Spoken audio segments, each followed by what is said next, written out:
That's enough doom and gloom for a minute. Let's get into something that is a little bit more positive and understand in that environment, how are some of our craft brewers surviving, if not thriving? Before we get into that second part, I just want to tell you a little bit about the business that I work for.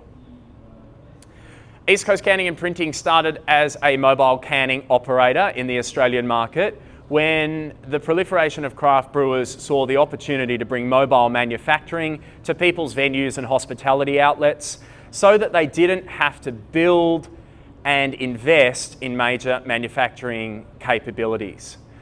They can call East Coast, we roll in, we bring in a Mercedes Vito van everything they need to can on site, and then by the end of the day we roll out again.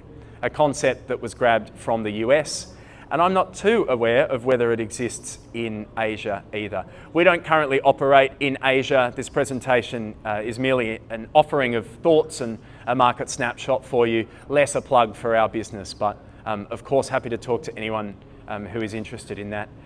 A couple of years ago, we invested in Australia's first digital direct-to-can printer. It allows us to take silver bullets and print directly on them with CMYK inks, and that removes the plastic label from the situation. So since we started digitally printing millions of cans for our customers, we've saved 33 tonnes of single-use plastic from entering the Australian beverage market. So we're pretty happy with that. We've also been using Coady manufacturing equipment for 8 years as part of our mobile canning operation, and we now work with Coady in Asia Pacific to install, maintain, train and maintain the Coady assets in Asia Pacific, of which there's about 50. We do that too. So that's the business I work with, and that's why we have such a unique view on the Australian market as a supplier to those artisan drinks businesses. The status quo in the beverage industry in Australia does not serve small businesses. Why is that? Our minimum order quantities for printed cans in offset printing are thousands of units. The lead times are long, sometimes 2 months to get your new artwork into the system, and between 4 and 6 months to find a slot in their production schedule in which to run that artwork. You're limited to 6 or 7 colours in some cases. You're tying up a whole lot of working capital in packaging that you might not need yet. If you're selling 10,000 units of your product every year and you buy 50,000, you've got 5 years left of stock on hand. If Australia proceeds with adding the Health Star ratings and the mandatory energy nutritional panels, some of those cans will be put in the bin in time. We just don't know when yet. Now, where do you store it? An additional cost to keep all of that somewhere. The risk of obsolescence, as I've just mentioned.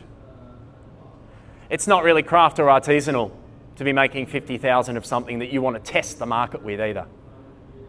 Doesn't match a local or a hospitality-led model as well, where you'd like to launch 100 cartons of something as a limited release. That's it, individually numbered, one and done, never to be seen again.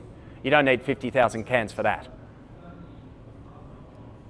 The MOQ is a barrier to testing and learning in niche products, as I've mentioned. So what are the alternatives in Australia? You can go and get single-use plastic sleeves and shrink those on, or you can get labels, which, as I've mentioned, is single-use plastic. So what we do in directly printing onto the can is a difference of this. And so in a market where brewers and small artisanal businesses want to show up as best they can on shelf, you can see that a digitally printed can allows them to show up better than what a label would. And we do these in very, very small minimum order quantities because we don't have plates, we don't have setup fees, and we don't have months to wait because digital printing allows us to run through a couple of hundred units and deliver them in a couple of weeks.